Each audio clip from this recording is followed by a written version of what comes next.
দর্শক আপনাদের সবাইকে স্বাগত জানাচ্ছি আমাদের নিয়মিত আয়োজন দ্য ভিউজ অনুষ্ঠানে। আপনারা জানেন আমরা এই অনুষ্ঠানে চেষ্টা করে থাকি আপনাদেরকে কমিউনিটির বিভিন্ন তথ্য আপনাদের সামনে তুলে ধরতে, সেই সঙ্গে সেই সব তথ্য আপনি কিভাবে কাজে লাগাতে পারবেন সেসব সমস্যার সমাধানও দেওয়ার চেষ্টা করে থাকি।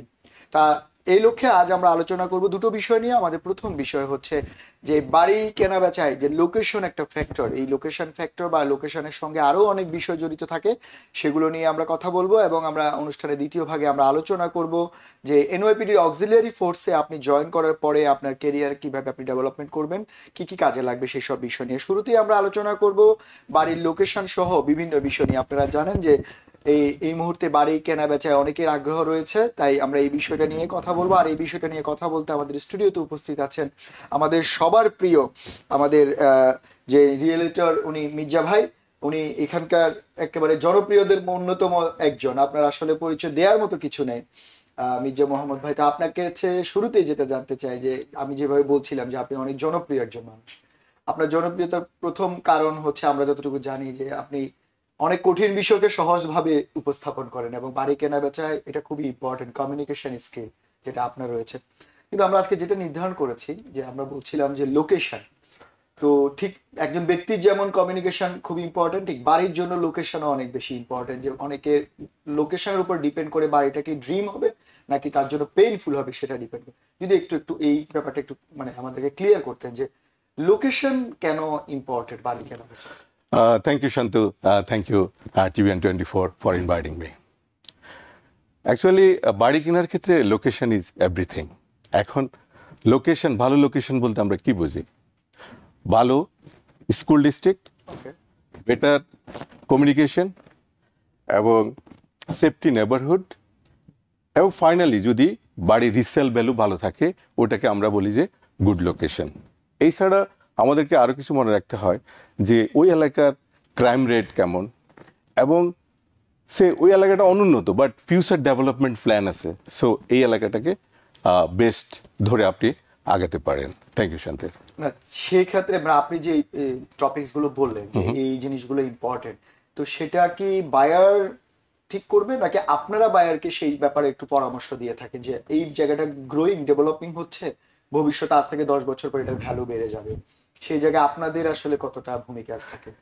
এই ক্ষেত্রে এই জন্য আমরা বলি যে যদি কারোর সাথে রিয়েলটার, এক্সপার্ট রিয়েলটার কাজ করে, উনি ডেফিনেটলি ওনাকে গাইড করেন যে এই এলাকাটায় বর্তমানে আপনার এই অবস্থায় আছে, বাট এখানে একটা কমার্শিয়াল এস্টাবলিশমেন্ট তৈরি হচ্ছে, একটা ইউনিভার্সিটি হচ্ছে, একটা স্থাপত্য তৈরি হচ্ছে, খুব তাড়াতাড়ি এটার ভ্যালু বেড়ে যাবে। এবং কমিউনিকেশনটা যেভাবে রাইজিং করতেছে এবং রাইজিং ইন্ডাস্ট্রি, যেমন অ্যামাজন এখানে ফ্যাক্টরি করতেছে, বা আপনার গুগলের এখানে বড় অফিস, ব্রাঞ্চ অফিস খুলবে, এই টাইপের যদি কোনো ফিউচার ডেভেলপমেন্ট প্ল্যান থাকে আমরা আমাদের গাইড করি আমাদের ক্লায়েন্টদের, যেন তারা এই ক্ষেত্রে মানে আপনারা যারা রিয়েলটর রয়েছেন সবাই তো বাড়ি বেচা কেনা বিক্রি করছে, সেখানে আপনার মানে কিছু হয়তো ব্যতিক্রম থাকে যাদের সেন্স অফ হিউমার বা ফিউচার দূরদর্শিতা অনেক বেশি, যে বুঝতে পারে যে এই লোকেশনটা চেঞ্জ হতে পারে, সেক্ষেত্রে অবশ্যই আপনার অনন্য ভূমিকা রয়েছে, আমরা জানি সেটা।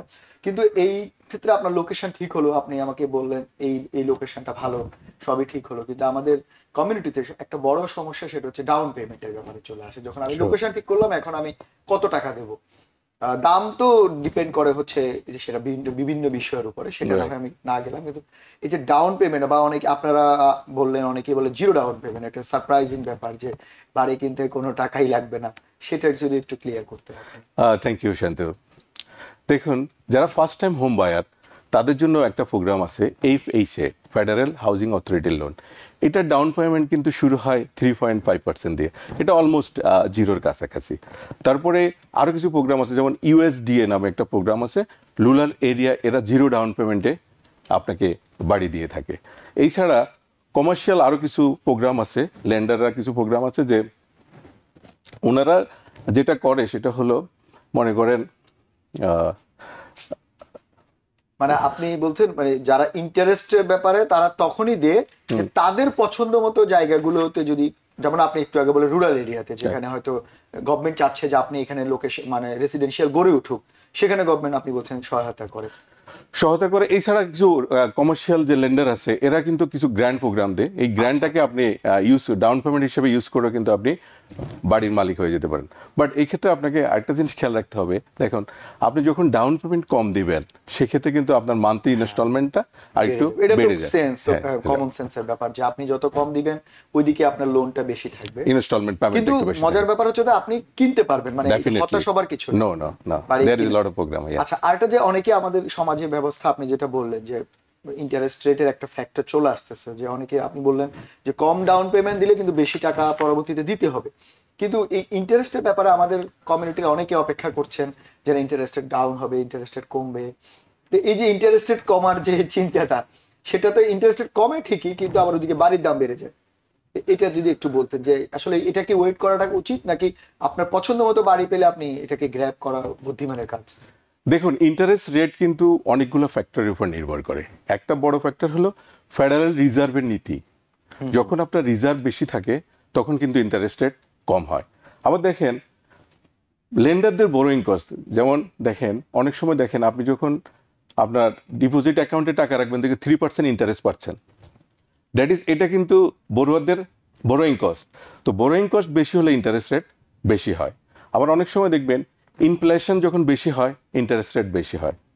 অনেক সময় দেখবেন যে ইকোনমি, বিভিন্ন কারণে ইকোনমি যখন স্ট্রঙ্গার হয় তখনও কিন্তু ইন্টারেস্ট রেট বেশি হয়। আবার অনেক সময় দেখা যায় যে আপনি যে লোনটাকে ইনভেস্ট করতেছেন এই লোনটার যদি রিস্কি লোন হয় সেক্ষেত্রেও কিন্তু ইন্টারেস্ট রেট বেশি হয়।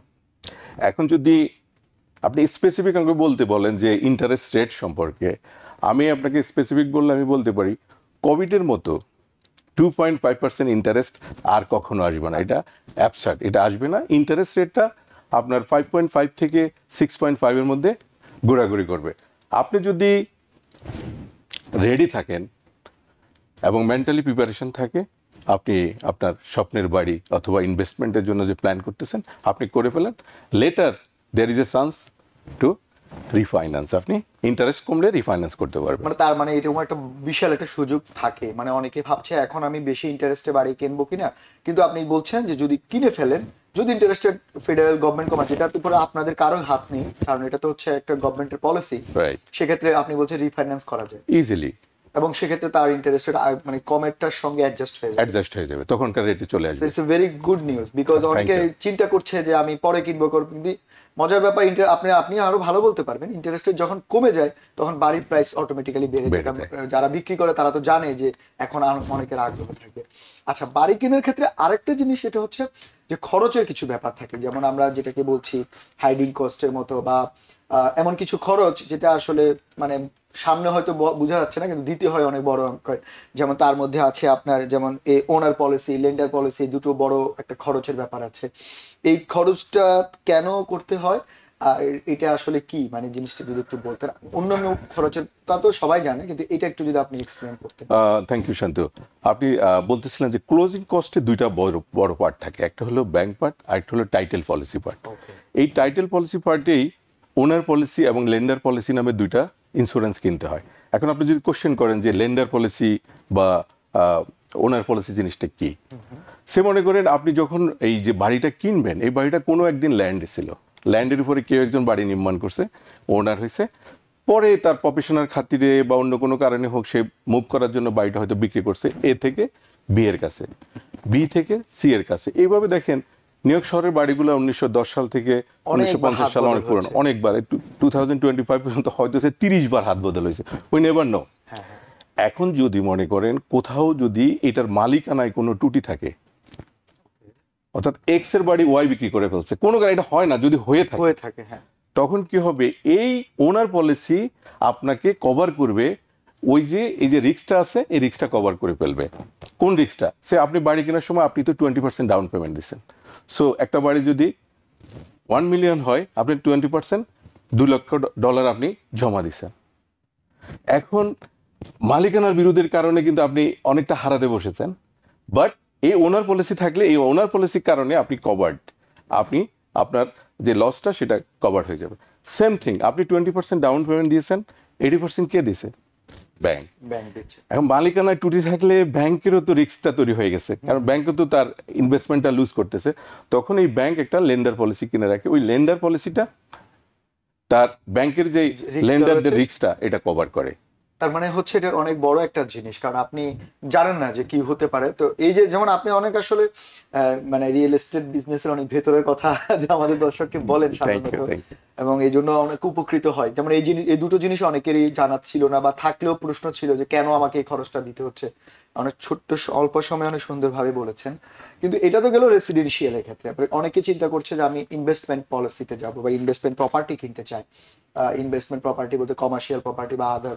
তো সেই ক্ষেত্রে ইনভেস্টমেন্টের জন্য মানে কোনটা আসলে ভালো, যে পুরো ফুল ক্যাশে কিনা, যে অনেকের কিন্তু অনেক ক্যাশ থাকে, আবার অনেকে চিন্তা করছে না ফুল ক্যাশে না, আমি ওই যে আপনি যেটা বলেন রেগুলার প্রসেসে কিনে। মানে আপনি তো দীর্ঘদিন এই বিজনেসের সঙ্গে আছেন, আপনার আসলে কি মনে হয় কোনটা ভালো হয়, যে ফুল ক্যাশে ভালো নাকি ওই লোনের মধ্যেই যাওয়া ভালো? Thank you Shantu. ইংরেজিতে একটা কথা আছে লিভারেজ। এই লিভারেজ শব্দের অর্থ হলো অন্যের ক্যাশ ইউজ করে নিজের সম্পত্তি বাড়ানো, নিজের অ্যাসেট বাড়ানো, নিজের টাকা বাড়ানো। সো আপনি 100% ডাউন পেমেন্ট দিয়ে একটা বাড়ি না কিনে আমাদের সাজেশনস থাকে যে আপনি 25% ডাউন পেমেন্ট দিয়ে 4টা প্রপার্টি কিনুন, এবং পরবর্তীতে যে আপনার যে রেন্টাল ইনকাম, এই রেন্টাল ইনকাম থেকে আপনি আপনার লোনের মর্গেজ পেমেন্টটা করুন। তো আমরা নর্মালি আমার কাছে যারা আসে আমরা বলি যে 25% ডাউন পেমেন্ট দেন, এতে করে আপনার একই সঙ্গে একটা প্রপার্টির বদলে একাধিক প্রপার্টির ওনারশিপ গ্রো করে। Thank you. তার মানে এর খুবই একটা সুন্দর কথা বললেন, যে আপনি বলছেন একটা প্রপার্টি পুরো ক্যাশে না কিনে 4টা প্রপার্টিতে যদি সেটা ডিস্ট্রিবিউট করা যায়, সে 4টা প্রপার্টি তার হয়ে গেল, Right. এবং আপনি বলেন রেন্টাল বা অন্যান্য পারপাসে সে কিন্তু ইনকাম করতে পারে। এবং ওই ইনকাম থেকে তার মর্গেজ কিন্তু ইনস্টলমেন্ট এটা কি পসিবল যে আপনাকে 4টা প্রপার্টিতে লোন দিবে ব্যাংক? ডেফিনেটলি। আচ্ছা, সেক্ষেত্রে তো আপনারা রয়েছেন হেল্প করার জন্য। আমরা আছি এবং আমরা জেনে বলতেছি যে আমরা উই আর উইথ ইউ। আচ্ছা, সেই ক্ষেত্রে এই যে ইনভেস্টমেন্ট প্রপার্টিতে কি ধরনের প্রপার্টি গুলো কিনলে ভালো মনে হয় আপনার, মানে কি কি প্রপার্টি গুলো আপনার সাজেশন কি মনে হয় যে কোনগুলো নিলে মোটামুটি ভালো, যে প্রফিট করতে পারবে বা বিজনেস করতে পারবে? দেখুন, আমরা যখন ফার্স্ট টাইম হোম বায়াররা অনেক সময় ইমোশনের বশবর্তী হয়ে দেখেন একটা বাড়ি হয়তো দেখা গেল 700,000 দাম, কিন্তু বাড়িটা ওদের পছন্দ হয়ে গেলে ওরা ইমোশনের বশবর্তী 750 বা 800,000 দিয়েও কিনে ফেলে, বিকজ এটা ইমোশনের সাথে জড়িত। এখান থেকে সে রিটার্ন আশা করে না, যেহেতু এটা তার নিজের বাড়িতে থাকবে, নিজে যত্ন নিবে, রেসিডেন্সিয়ালের ক্ষেত্রে। কিন্তু কমার্শিয়াল যখনই আসে তখনই আমরা রেসিডেন্সিয়াল ইনকামের ক্ষেত্রে আমরা বলি যে তুমি সবসময় ROI রিটার্ন অফ ইনভেস্টমেন্ট। এখন রিটার্ন অফ ইনভেস্টমেন্টটা কি? রিটার্ন অফ ইনভেস্টমেন্টটা হলো আপনি কত টাকা ইনভেস্ট করে কত টাকা রিটার্ন পাচ্ছেন। এখন এই ক্ষেত্রে আমরা ROI ক্যালকুলেশন করে যদি পজিটিভ ক্যাশ ফ্লো হয় সেক্ষেত্রে আমরা বলি ইয়েস, ইনভেস্টমেন্টটা প্রফিটেবল, গো অ্যাহেড। আর যদি নেগেটিভ ক্যাশ ফ্লো হয় আমরা বলি যে স্টপ ইট, আপনি আরও প্রপার্টি দেখেন, উই উইল হেল্প ইউ। এখন কোশ্চেন থাকতে পারে যে নেগেটিভ ক্যাশ ফ্লো কি, পজিটিভ ক্যাশ ফ্লো কি? সে মনে করেন আপনি একটা প্রপার্টি 800,000, ওখান থেকে আপনি রেসিডেন্সিয়াল ইনকাম পাচ্ছেন $8,000, এখন আপনি মর্গেজ দিচ্ছেন $9,000, তাহলে $1,000 কিন্তু আপনার পকেট থেকে দিতেছে। এটা হলো negative cash flow. Positive cash ফ্লোটা কি? সে মনে করেন আপনি $8,000 আপনি রেন্টাল ইনকাম পাচ্ছেন ওই প্রপার্টিতে ইনভেস্ট করে, আর আপনার মর্গেজ আসতেছে $7,000, that is positive case flow. $1,000 আপনার পকেটে থাকতেছে। এখন কেউ যদি বলে যে না আমি ROI বুঝি না, পজিটিভ ক্যাশ ফ্লো বুঝি না, নেগেটিভ ক্যাশ ফ্লো বুঝি না, তাদেরকে আমরা আরেকটা ফর্মুলা দিই যে আপনি যে প্রপার্টিটাতে ইনভেস্ট করবেন ওইটার মান্থলি ইনকাম, ওইটার মান্থলি ইয়ার না, মান্থলি ইনকাম যদি 1% অফ দ্য ইনভেস্টমেন্ট ভ্যালু হয় তাহলে আপনি এটাতে ইনভেস্ট করেন। এখন সেটা কিরকম? সে মনে করেন আপনি $900,000 দিয়ে একটা ইনভেস্টমেন্ট কিনলেন, ওটার 1% হলো $9,000। মান্থলি ইনকাম যদি 9,000 হয়, 900,000 1% তো 9,000, 9,000, তখন এই 9,000 টাকা যখনই 1%-এর সমান হয় তখন আমরা বলি যে গো হেড। এখন আমরা কিসের উপর বলি গো হেড? বিকজ আমাদের অনেকগুলো স্টাডি আছে, আমাদের অনেকগুলো সমীক্ষা আছে, আমরা দেখছি যে 1%-এর সমান হলে পারচেজ ভ্যালু বছর শেষে এই ক্যাশ ফ্লোটা পজিটিভ থাকে। পজিটিভ হয়। আচ্ছা আচ্ছা, মানে সেটা 1% মান্থলি, মানে এটা আপনারা ক্যালকুলেশন করে আপনারা আপনার ক্লায়েন্টকে সেটা বোঝানোর চেষ্টা করেন। রাইট। অনেকে আছে এক একজনের আন্ডারস্ট্যান্ডিং পাওয়ার এক এক রকম। কেউ হয়তো 10% চায়, মানে আজকে বিনিয়োগ করে কালকেই বলছে আমি 900,000 বিনিয়োগ করে কালকে আমার 900,000 9 লাখ টাকা চাই, অনেকেই অনেক রকমের চিন্তা করে। আবার অনেকে আপনি বলছেন বাট রেগুলার পলিসি যেটা আপনারা বলছেন 1% যদি সে মান্থলি হয় সেটা আপনি বলছেন বছর শেষে এটা প্রফিটেবল ইনভেস্টমেন্ট হয়। পজিটিভ ক্যাশ ফ্লোতে যায় এবং এটা গুড ইনভেস্টমেন্ট হয়। রাইট। আচ্ছা, আরেকটা হচ্ছে যে আপনি একটু আগে ফার্স্ট টাইম বায়ারের কথা বললেন যে ফার্স্ট টাইম বায়ারদের কিছু ড্রিম থাকে, ফার্স্ট টাইম বায়াররা আসলে এত কিছু চিন্তা করে না তারা তো থাকার জন্য, কিন্তু আপনাদের অনেকে রিয়েলিটররা বলে থাকেন যে অ্যাফোর্ডেবল হাউস কেনার জন্য বা অনেকে পরামর্শ দিয়ে থাকেন, আমি জানি না, আমরা শুনি আর কি। তো এই যে অ্যাফোর্ডেবল হাউসের এই পরামর্শটা কেন দেন, আর এটা আসলে কি অ্যাফোর্ডেবল হাউস কিনলে কি লাভ হয়? থ্যাংক ইউ শান্তু, এটা খুবই গুরুত্বপূর্ণ একটা কোশ্চেন। আমি আমি বিশ্বাস করি দর্শকরাও মনোযোগ দিয়ে শুনবেন। দেখেন, আপনি বাড়ি কেনার সঙ্গে সঙ্গে আপনি যদি স্ট্রেসফুল হয়ে যান, কিভাবে কিস্তি দিব, কিভাবে ডাউন পেমেন্ট দিব, তাহলে কিন্তু আপনি হ্যাভেনের বদলে হেল পারচেস করতেছেন। তখন এই আপনার লাইফটাকে স্ট্রেস ফ্রি করার জন্য আমাদের রিয়েলটারে আমরা বলি যে ডেট টু ইনকাম, আপনার ইনকামের তুলনায় ডেপ্ট যদি 43% পর্যন্ত হয়ে থাকে তখন আমরা এটাকে বলি অ্যাফোর্ডেবল হাউস।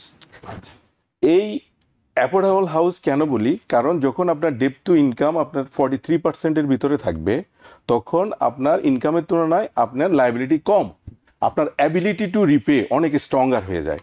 আপনি কোনো চিন্তা ভাবনা না করে দেখবেন ইজিলি ইনস্টলমেন্টটা পে করতে পারবেন। সেটা কীরকম, সে আপনি আপনার মান্থলি ইনকাম $10,000, কাল্পনিক $10,000, এটার 43% হলো $4,300, $4,300। সো কোনো একটা কিস্তি যদি 4,300-এর মধ্যে হয় তাহলে আপনি স্ট্রেস ফ্রি লাইফ লিড করতে পারবেন। এই জন্য আমরা অ্যাফোর্ডেবল হাউস বলতে বোঝাই তার ইনকামের 43%-এর ভিতরে যদি তার ইনস্টলমেন্টটা মান্থলি ইনস্টলমেন্টের কিস্তিটা থাকে আমরা তাকে অ্যাফোর্ডেবল হোম বলে থাকি। মানে সেটা হচ্ছে মানে আপনি বলছেন ইনকামের যে ফ্লোটা রয়েছে সেটার থেকে 43% যদি ওনার পেমেন্ট হয়, ইনস্টলমেন্ট পেমেন্ট হয়, তার মানে তার জন্য একটা সহজ হয়, লাইফটা সহজ হয়। কিন্তু এটা তো গেল হচ্ছে আপনি বলছেন ইনকামে, তা অনেকের ইনকাম তো অনেক বেশি থাকে, তো সেই ক্ষেত্রে আপনারা কিভাবে ক্যালকুলেশন করেন? সেক্ষেত্রে তো তার অ্যাফোর্ডেবিলিটির ভিতরে আছে, তার স্ট্রেস ফ্রি লাইফ এমনি আছে। সবার জন্য এটা প্রযোজ্য না, যাদের বলছেন আপনি মানে ইনকামটা একটু লিমিটেড হয়, অনেকে বিজনেস করে কোনো মাসে 10,000 করলো, কোনো মাসে সে 40,000 করে, তো সেক্ষেত্রে তাদের জন্য এটা ইম্পর্টেন্ট না। বাট বেশিরভাগই আমরা যারা রেগুলার কমিউনিটিতে জব করে তাদের কিন্তু ইনকামটা একটা লিমিটেড ইনকামের মধ্যে থাকে। হ্যাঁ, যারা মনে করেন বেশি ইনকাম করে তাদের তো ওই যে ডেপ্ট টু ইনকাম 20%, এটা তো আরো সহজ তার জন্য, আরো সহজ। মানে সেক্ষেত্রে মানে এটা কিন্তু একটা বিশাল একটা ব্যাপার যে শুধু আপনি মানে কমার্শিয়াল পারপাস যে বাড়ি বিক্রি করে দিলাম এরপরে ক্লায়েন্টের সঙ্গে তেমন সম্পর্ক নাই, ব্যাপারটা তা না। আপনারা পাশাপাশি ক্লায়েন্টকে যাতে তার একটা ফ্লেক্সিবল লাইফ লিড করতে পারে, মানে বাড়ি কিনে আপনি একটু আগে বললেন যাতে হেভেন হয় নট হেল হয়, সেই পরামর্শ দেন। খুব কম রিয়েলেটররা এটা করতেছে বা আমাদের প্রচুর, বা এটা সবার জন্য এটা প্রযোজ্য আসলে করা, কারণ আমাদের ক্লায়েন্ট গুলো তো অনেক বেশি স্ট্রেসের মধ্যে থাকে, এটা তো সত্য। আচ্ছা, আরেকটা জিনিস স্ট্রেসের মধ্যে যেহেতু আপনি বললেন যে স্ট্রেসের ব্যাপারটা যেহেতু চলে আসে, যে আপনারা যেমন অনেকেই আছে যে 30 বছরের একটা মর্টগেজ লোন নিল, কিন্তু দেখা গেল যে কিছু কয়েক বছর পরে মর্টগেজ লোনের মানে ইনস্টলমেন্ট বেড়ে যাচ্ছে, কমার কথা ছিল বা সে আশা করে, প্রত্যেকেই আমরা আশা করি কমে যায়, কিন্তু আবার বেড়ে যায়। এটা আবার কেন হয়, এই মাঝে মাঝে এটা বেড়ে যায় কেন? গ্রেট কোশ্চেন শান্ত, এবং দর্শক মন্ডলী আপনারা এটাও মনোযোগ দিয়ে শুনবেন। এই প্রশ্নের উত্তর বুঝতে হলে আপনাকে বুঝতে হবে যে আপনার যে মর্গেজ ইনস্টলমেন্ট এটার কিন্তু 4টা পার্ট। আমরা যে মান্থলি একটা পেমেন্ট দিই এই ইনস্টলমেন্টের 4টা পার্ট। ফার্স্ট পার্ট হলো প্রিন্সিপাল, দ্বিতীয় হলো ইন্টারেস্ট, তৃতীয় হলো ট্যাক্স, চতুর্থ হলো ইন্স্যুরেন্স। এখন দেখেন, আপনি যদি 30 ইয়ার্স ফিক্সড রেটে মর্গেজ নিয়ে থাকেন তাহলে আপনার প্রিন্সিপাল এবং ইন্টারেস্ট এটা ফিক্স থাকবে, এটা একই থাকবে। কিন্তু কোনো কারণে আপনার এলাকায় একটা স্থাপত্য নির্মাণ হয়েছে, একটা কমার্শিয়াল সুপার মার্কেট হয়েছে, একটা ইউনিভার্সিটি নির্মাণ হয়েছে, তখন কিন্তু আপনার ওই বাড়ির ভ্যালু অনেক বেড়ে যায়। বাড়ির ভ্যালু বাড়ার সঙ্গে সঙ্গে বাড়ির ট্যাক্সও কিন্তু বাড়ে এবং ইন্স্যুরেন্সও একটু বাড়ে। তখন ওই যে বাড়ির ভ্যালুর কারণে আপনার যে ট্যাক্স এবং ইন্স্যুরেন্সের একটা পার্ট বেড়ে যায়, এটার জন্য আপনার ওই যে মান্থলি যে 30 ইয়ার্স ফিক্স থাকার কথা এটা একটু ভেরিয়েবল হয়। সেক্ষেত্রে আপনি আপনার ব্যাংক স্টেটমেন্টে নিয়ে আপনার রিয়েলটারকে কল করবেন, অথবা আপনি আপনার ব্যাংকারকে কল করলে সে ইজিলি আপনাকে ইনস্টলমেন্টের ভিতরে যে 4টা পার্ট ওটা আপনাকে দেখিয়ে দেবে। ভাই, আমাদের সময় খুবই কম আসলে, খুব আপনার সঙ্গে কথা বললে সময় খুব দ্রুত শেষ হয়ে যায়, অনেক পরামর্শ দেন। আপনাকে জাস্ট এক লাইনেও যদি মধ্যে বলতেন যে আসলে আমাদের এখন যারা কমিউনিটি তারা আসলে কোন এলাকাতে বাড়ি কিনলে লাভবান হবে আপনার ব্যক্তিগত সাজেশনে যদি সংক্ষেপে বলতেন। আমি প্রথমেই বলবো যে দেখেন, হোম ওনারশিপটা হলো একটা long term smart investment. Home ওনারশিপটা হলো একটা long term wealth generation. So যদি আপনি রেডি থাকেন আপনি বাড়িতে ইনভেস্ট করেন, আপনার জন্যই আমরা এখানে আসি, আপনাদেরকে হেল্প করার জন্য আমরা এখানে আসি। সো এই মুহূর্তে যদি আমরা অ্যাফোর্ডেবল বাড়ির কথা হিসাব করি, আপনি দেখবেন ওয়েস্টেস্টার কাউন্টিতে কিছু অ্যাফোর্ডেবল বাড়ি আছে, লং আইল্যান্ডের আপনি গার্ডেন সিটি আছে, তারপরে এলমন্ট আছে, জামাইকা হিলসাইড থেকে একদম কুইন্স ভিলেজ পর্যন্ত রাস্তার ডানে বাঁয়ে অনেকগুলো অ্যাফোর্ডেবল বাড়ি আছে। এবং যদি আপনি সিটির বাইরে কিনতে চান তাহলে আমি বলবো যে আপনি আলবানি এবং স্যারাকুইজ, ওইখানে ফিউচার ডেভেলপমেন্ট অনেক কিছু হচ্ছে, আপনারা ওই দিকে মুভ করতে পারেন।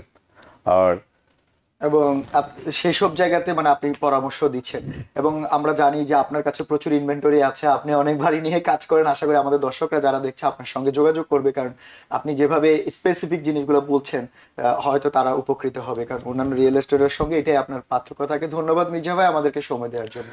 Thank you Shantu, thank you TVN24 for inviting me. Thank you.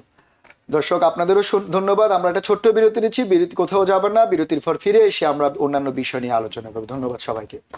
দর্শক বিরতির পর আপনাদের আবারও স্বাগত জানাচ্ছি দ্য ভিউজ অনুষ্ঠানে। আমরা যেমনটা বলছিলাম অনুষ্ঠানের শুরুতে, আমরা এবারে আলোচনা করব এনওআইপিডিতে অক্সিলিয়ারি ফোর্স হিসেবে আপনি কাজ করে আপনি কিভাবে আপনার ক্যারিয়ারটা ডেভেলপমেন্ট করতে পারেন, যা বিভিন্ন ক্ষেত্রে আপনার কিভাবে কাজে লাগে, বিশেষ করে স্টুডেন্টের জন্য বা নতুনদের তরুণদের জন্য। আমরা সেই বিষয় নিয়ে কথা বলার জন্য আমাদের স্টুডিওতে এই মুহূর্তে উপস্থিত আছেন আমাদের সবার প্রিয় অক্সিলিয়ারি ক্যাপ্টেন সৈয়দ এনায়েত আলী। আলী ভাই, আপনাকে স্বাগত আমাদের অনুষ্ঠানে। আপনাকে ধন্যবাদ। এবং এটা খুবই একটা সত্যি করে আমাদের গর্বের বিষয় যে আমাদের বাংলাদেশে একজন আপনি দীর্ঘদিন এই সার্ভিস 22 years এনওআইপিডির সঙ্গে এই অক্সিলিয়ারি ফোর্সে আপনি দীর্ঘদিন যুক্ত আছেন। জি, আমাদের এই কমিউনিটিতে প্রথমে যেটা জানতে চাই যে অনেকের প্রশ্ন যে এই অক্সিলিয়ারি ফোর্সটা আসলে কি, এটা কিভাবে আমাদের এই এনওআইপিডি কে হেল্প করে এবং কমিউনিটি ডেভেলপমেন্টের কাজ করে। জি, ধন্যবাদ আপনাকে। অক্সিলারি এনওআইপিডি তো ওয়ার্ল্ডের one of the best organisation. আমাদের প্রায় 35,000 পুলিশ ফোর্স আছে, আর আমরা 4,000 যারা অক্সিলারি আছে আর কি, তারা আমরা এনওআইপিডির INER বলা হয় আমাদের। আচ্ছা, তাদের যে কোনো আপনার ডিজাস্টার বলেন, তারপর ধরেন একটা রাস্তায় আগুন লাগলো একটা বাড়িতে, ওটা কন্ট্রোল করা, ক্রাউড কন্ট্রোল করা, ইমার্জেন্সি যে কোনো বিষয়ে আমরা তাদের পাশে থাকি। কারণ তাদের কাজ, রেগুলার পুলিশ অফিসারের কাজ আরও বেশি। তারা তো ইনভেস্টিগেশন করবে, তারা যেখানে অ্যারেস্ট করার দরকার তারা ওখানে অ্যারেস্ট করতেছে, আমরা ওই জায়গাটা সিকিউর করি আমরা। আচ্ছা, হ্যাঁ। তো সেই ক্ষেত্রে আপনার মানে অক্সিলিয়ারি বলতে আমরা সহায়ক যায়, রাইট, আমরা সহায়ক অক্সিলিয়ারি, রাইট, বাংলায় সহায়ক। দীর্ঘদিন এটার সঙ্গে কাজ করছেন, 22 বছর ধরে, 22 বছরের উপরে কাজ করছেন, এবং এর পাশাপাশি আপনার অন্য ব্যবসা বা জি, ওটা তো আমার মানে এটাতে কাজ করতে গিয়ে কি আপনার অন্যগুলোতে কোনো হ্যাম্পার হয়? আসলে আমি আমার ওয়াইফ বিলকিস ফাতিমা লাভলির সহযোগিতা আছে দেখেই মানে আমি পার পেয়ে যাই। সে অনেক কিছু স্যাক্রিফাইস করে, যে আজকে এই কাজের ক্ষতি হইতেছে কিন্তু সে অবলোক করে। এটা পারিবারিক সহায়তা অবশ্যই দরকার। আচ্ছা, আমরা যেমনটা বলছিলাম যে এই অনুষ্ঠানে যে তরুণদের জন্য এটা কাজ করে, যেমন অনেকে তরুণরা মানে এই অক্সিলিয়ারি ফোর্সে যদি কেউ জয়েন করে বা কি বেনিফিট, তার কি কি বেনিফিট হতে পারে? বিশেষ করে অনেকের স্বপ্ন থাকে যে ফেডারেল কোনো জবে যাবে, সেক্ষেত্রে তার ব্যাকগ্রাউন্ড চেকে সহায়তা হয়, মানে কি কি আপনি তো আরো ভালো বলতে পারবেন। একটা বিউটিফুল স্টেপ স্টুডেন্টদের জন্য, যারা যেমন কয়েকটা কলেজ আছে, তার মধ্যে একটা অন্যতম জন জে কলেজ। তারা আপনাকে একটা অক্সিলারি মেম্বারকে ইজি 3 থেকে 5 ক্রেডিট দিয়ে দেয়। আচ্ছা, তারপর আপনার ওখান থেকে আপনি যদি রেগুলার পুলিশে ঢুকতে চান বা অন্যান্য এনফোর্সমেন্টে ঢুকতে চান, খুবই ইজি স্টেপ। মানে কেন আপনার কাছে মনে হলো এটা ইজি স্টেপ? কারণ তারা অনেক কিছু শিখে ওখানে, তার মানে অলরেডি তারা জানে, বুঝতে পারছেন? ওখান থেকে যার জন্য অন্য ডিপার্টমেন্ট জানে, এ তো অলরেডি ট্রেন, এ বুঝবে, সিস্টেমটা বুঝবে, ডিসিপ্লিনটা বুঝবে, স্টেপগুলো বুঝবে। এটা একটা নতুন অন্য আসলে ওটা বুঝতে তার জন্য কষ্ট হবে, যার জন্য আপনি বলছেন আসলে তো আমাদের এই বিশেষ করে ইউএসএ তে ব্যাকগ্রাউন্ড চেক একটা খুবই ফ্যাক্ট, রাইট। এবং যারা অলরেডি আপনারা যারা মানে অক্সিলিয়ারি ফোর্সে যাওয়া মানে হচ্ছে আপনার কিন্তু ব্যাকগ্রাউন্ড অলরেডি চেক করা হয়ে গেছে। অবশ্যই অনেকে ড্রিম থাকে রেগুলার এনওআইপিডি তে যাবে বা প্রশাসনের বিভিন্ন স্তরে কাজ করবে, কিন্তু দেখা গেল যে সেই স্তরে যাওয়াটা যে কঠিন হয়, প্রতিদ্বন্দ্বিতার মধ্যে পড়তে হয়। তো একজন সাধারণ আবেদনকারী আর একজন অক্সিলিয়ারি ফোর্সে আবেদনকারী, দুটোর মধ্যে আসলে কেমন পার্থক্য? পার্থক্য হলো অলরেডি আপনার ব্যাকগ্রাউন্ড চেক করবে, আপনার ব্যাকগ্রাউন্ড যদি না থাকে, ক্লিয়ার না থাকে, আপনি ঢুকতে পারবেন না। কারণ অক্সিলারি হলো আপনার আন্ডার এনওয়াইপিডি, ওকে, আর এনআরপিডির হলো একটা লোককে আমি হায়ার করতেছি, সে আমার প্রিসেন্টে আসতেছে। আমি যখন ইউনিফর্ম পরে বাইরে যাব, আপনি বুঝতে পারবেন না যে কে রেগুলার পুলিশ অফিসার, কে অক্সিলারি অফিসার। একই হয়ে যাচ্ছে, আমরা একই ছাদের নিচে কাজ করতেছি, আমার অফিসটার রুম আলাদা কিন্তু একই বিল্ডিংয়ে। এত ওরা জানে আমি ওয়ান পুলিশ প্লাজায় অবাধ যাইতে পারতেছি, আমার আইডি দেখায় যাইতে পারতেছি, কিন্তু ওইটা একটা রেগুলার লোক যাইতে পারবে না, কারণ তার তো ব্যাকগ্রাউন্ড চেক করা নাই। আর এখনকার দিনে যে সিস্টেমটা হয়েছে খুবই জরুরি আর কি, আপনার ব্যাকগ্রাউন্ড চেক করবে, যেমন আইস তারা চেক করবে, তাদের রাইট আছে, তারা চেক করতেছে। এই যে একটু আগে আমি একটা ইসে দেখলাম, আমাদের লেফটেন্যান্ট সুজাত খান ভাই, ডক্টর সুজাত বলি আমি, উনি একটা দিল, ইনফরমেশন দিল যে উনারই এক নেইবারকে আইস স্টপ করে সব কিছু চেক করতেছে, ব্যাকগ্রাউন্ড চেক করতেছে। যখন আপনি একটা অক্সিলারি মেম্বার বা একটা পুলিশ অফিসার, আপনার তো সব কিছু এই আইডির মধ্যে আছে। আমার আইডি, অক্সিলারি আইডি দেখলেই তো সে বুঝবে যে আমি কে। তারাও তাদেরও সময় নষ্ট করে নাই, আমারও ছেড়ে দিবে, বুঝতে পারছেন?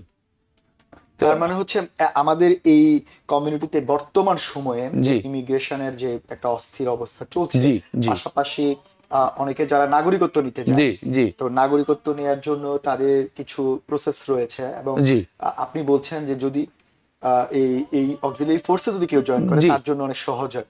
দর্শক, আমরা একটা ছোট্ট বিরতি নিচ্ছি, কোথাও যাবেন না, আমাদের সঙ্গেই থাকুন। বিরতির পর আবারও স্বাগত আপনাদের সবাইকে। আলী ভাই, আমরা যেমনটা বলছিলাম, অক্সিলারি ফোর্স আপনার ইমিগ্রেশন কমিউনিটিকে সহায়তা করতে পারে। মানে কেউ যদি অক্সিলারি ফোর্সে থাকে, তার বিভিন্ন ইমিগ্রেশন স্ট্যাটাসে সে সহায়তা পেতে পারে গভর্নমেন্ট থেকে। যেমনটা আমাদের প্রেসিডেন্ট এবার বলছেন যে আপনি যদি সিটিজেন চান, এখন নতুন নিয়মে আপনি ভালো কাজ কি করেছেন সেটা প্রুভ করতে হচ্ছে, এখন নতুন একটা সিস্টেম যোগ করবে। সেক্ষেত্রে এই ধরনের ভলান্টিয়ারি সার্ভিসগুলো, বিশেষ করে যেখানে আপনি বলছেন এনওয়াইপিডির বেস্ট ফোর্স ওয়ার্ল্ডের মধ্যে, এটা একটু ক্লিয়ার করতেন, আসলে কারা জয়েন করতে পারবে এবং কি ধরনের সহায়তা করে ইমিগ্রেশন? ধন্যবাদ। আগে অক্সিলারিতে ঢোকা যেত ভেরি ইজি ছিল এটা, আচ্ছা, মানে আপনার ওয়ার্ক পারমিট থাকলেই নিত, এখন কিন্তু আর নেয় না। তারপর আমি যখন ঢুকেছি ওয়ার্ক পারমিট দিয়ে ঢুকেছি, তারপরে আস্তে আস্তে প্রসেসিং এর মধ্যে যখন ইমিগ্রেশনে গিয়েছি, ওরা আমার চেক করছে সমস্ত certificate, officer of the year, president award, ওগুলো দেখে ওরা মানে আমার উপর অলরেডি ওরা প্লিজ হয়ে গেছে। ওরা চেক টেক করে তারপর নেক্সট যখন নিচে গেলাম ইন্টারভিউতে, আবার তখন আমি যখন বলতে গেলাম আমি এই করি, we saw your file everything, you know about you. তো এটা হলো ভালো আর কি, যারা এইভাবে ভুক্তভোগী আছেন, যারা আমাদের ইমিগ্রান্টরা আছেন, তাদের ছেলেরা বা মেয়েরা বা ওনারা অক্সিলারি কিন্তু 50-60 বছর ছাড়া গেলেও ঢুকতে পারে। আচ্ছা, হ্যাঁ, এজ তেমন একটা লিমিটেশন নাই। তো ওনারা ঢুকলে ওই যে রেকর্ডটা থাকতেছে এবং ওইটা আপনার ইমিগ্রেশনে যাচ্ছে, ওনার তো সার্টিফিকেট থাকতেছে, ওনার ব্যাকগ্রাউন্ড চেক করবে এনওয়াইপিডি, সব কিছু থাকছে, উনি সার্ভিস দিতেছে, ফ্যামিলি লাইফ কাট অফ করে সে কমিউনিটিকে সেবা দিতেছে, ওটা একটা বিরাট সার্টিফিকেট। ওইটাই চাই সিস্টেম, এটাই চাই জনগণ, এটাই চায় যে এ আমার সোসাইটির জন্য কি করতেছে, নিজের স্বার্থে খালি কাজই করে যাচ্ছে। এবং সবচেয়ে বড় ব্যাপার হচ্ছে এই দেশে আসলে ভলান্টিয়ারি সার্ভিসকে খুবই গুরুত্ব দেওয়া হয়। যে ভলান্টিয়ার সার্ভিস, এই দেশটা তৈরি হয়েছে ভলান্টিয়ার সার্ভিস থেকে, এই জন্য ভলান্টিয়ারদের এরা বিশেষ করে NYPD auxiliary volunteer service one of the best service. তো এত অক্সিলারিতে ঢুকলে যারা, আপনারা কি ইউনিফর্ম পরে ডিউটি করতে পারেন? ইউনিফর্ম পরে ডিউটি করি আমরা। অনেকে, এটাও তো একটা বড় জিনিস, অনেকে ইউনিফর্ম জব চায়, কিন্তু হয়তো কোনো কারণে বয়স হয়ে গেল, যেমন আমার বয়স হয়ে গেছে, কিন্তু আমি আর ওই রেগুলার পুলিশের ইউনিফর্ম পরে, কিন্তু একই ইউনিফর্ম, বাট আপনি আপনার ড্রিমটা অন্যভাবে পূরণ করতেছি। সেটা তরুণদের জন্য কিন্তু এটা প্লাস পয়েন্ট, বিশেষ করে যারা এখন যাদের বয়স আপনার 35-এর নিচ পর্যন্ত আছে, তারা ঢোকার সুযোগ আছে। আচ্ছা, তারা প্রচুর কি লোক লাগে আপনার? এই অবশ্যই লাগে। এখন আছে আমাদের প্রায় 35,000 মেম্বার্স, কিন্তু আমি মনে করি, এটা আমার পার্সোনাল অপিনিয়ন, নিউ ইয়র্ক সিটিটা হলো বিরাট একটা সিটি, এখানে কমসে কম 50,000 দরকার। আচ্ছা, সেক্ষেত্রে কি ক্রাইটেরিয়া গুলো লাগছে? ক্রাইটেরিয়া লাগে ফোর্সে জয়েন করার জন্য কি কি প্রয়োজন? অক্সিলারি পুলিশে আপনার ঢুকতে হলে আপনার হাই স্কুল পাস হলেই হয়, তারপর আপনি ইংলিশ পড়তে এবং বুঝতে পারেন কিনা, লিখতে পারেন কিনা, আপনার ব্যাকগ্রাউন্ড ক্লিয়ার আছে কিনা, আপনি সোসাইটিকে মানে আপনার কমিউনিটিকে কতদূর সময় দিতে পারবেন। মিনিমাম একজন অক্সিলারি অফিসারের জন্য 12 ঘন্টা মান্থলি, আচ্ছা মাত্র 12 ঘন্টা। তাই মানে মানুষ চিন্তা করে, প্রথমত আমরা চিন্তা করি আমি এই দেশে আসছি বিনা পয়সায় কাজ করব। আমার ফ্রেন্ড সার্কেলরাও বলতো এই পয়সা দ্বারা কেমনে করো, কিন্তু you have to do with your heart. খালি পয়সা তো আমি কাজ করতেছি, আমি করবই।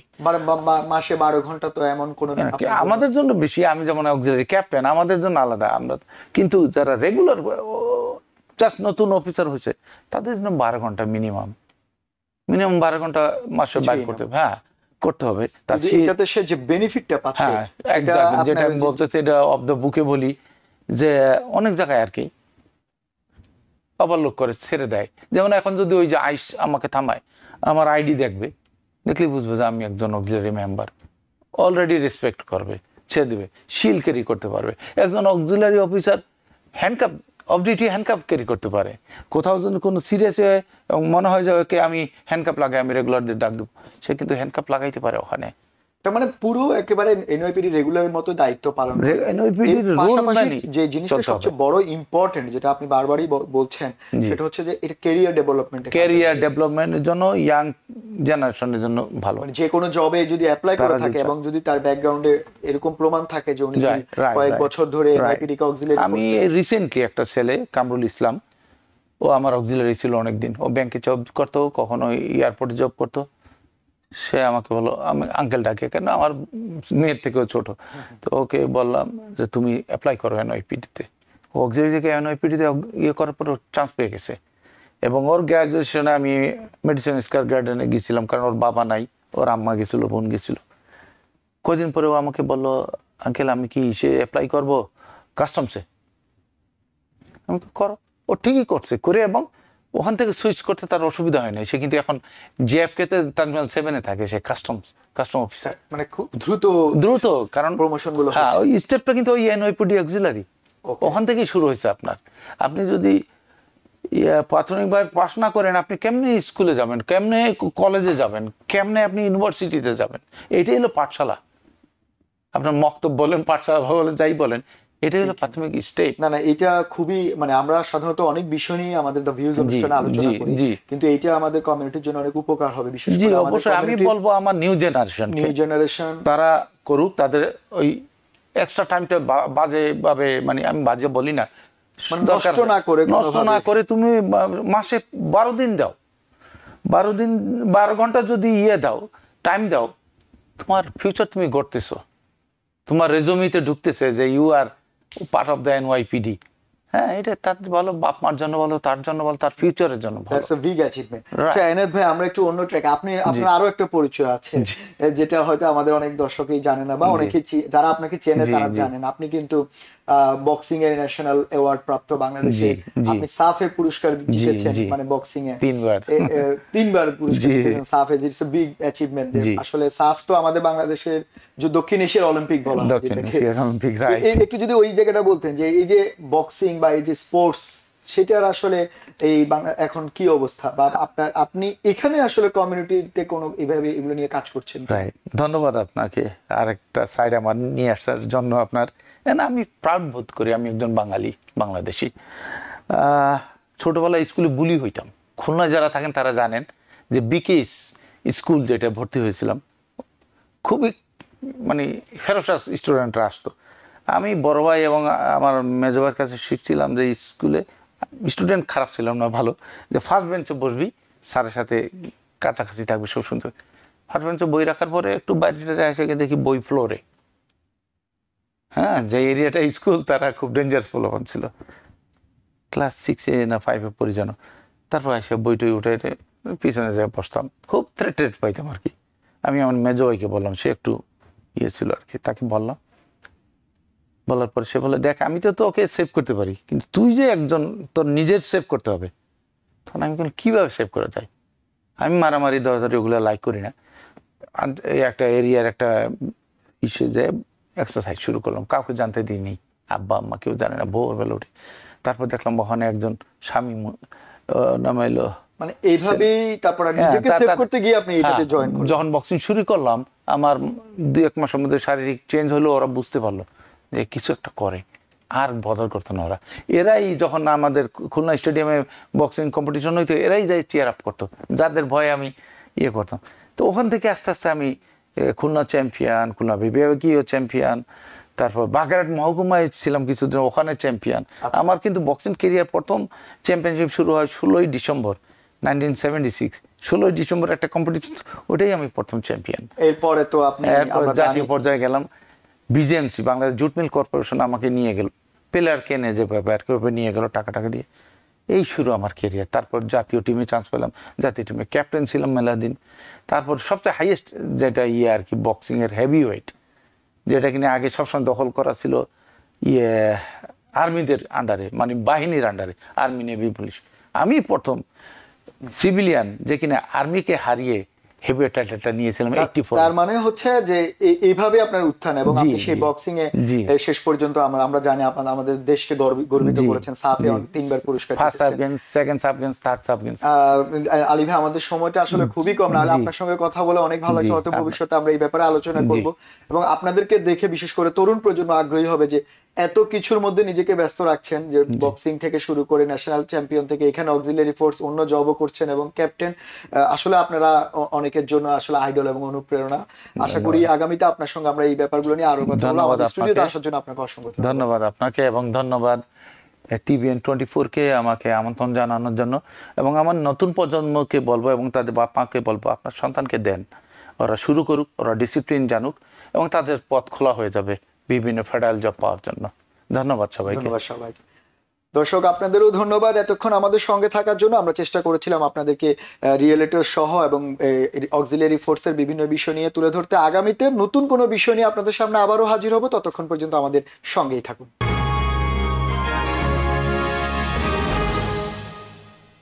TVN 24 টেলিভিশন দেখতে আজই কল করুন 7187776556। লগ ইন করুন www.totalcablebd.com।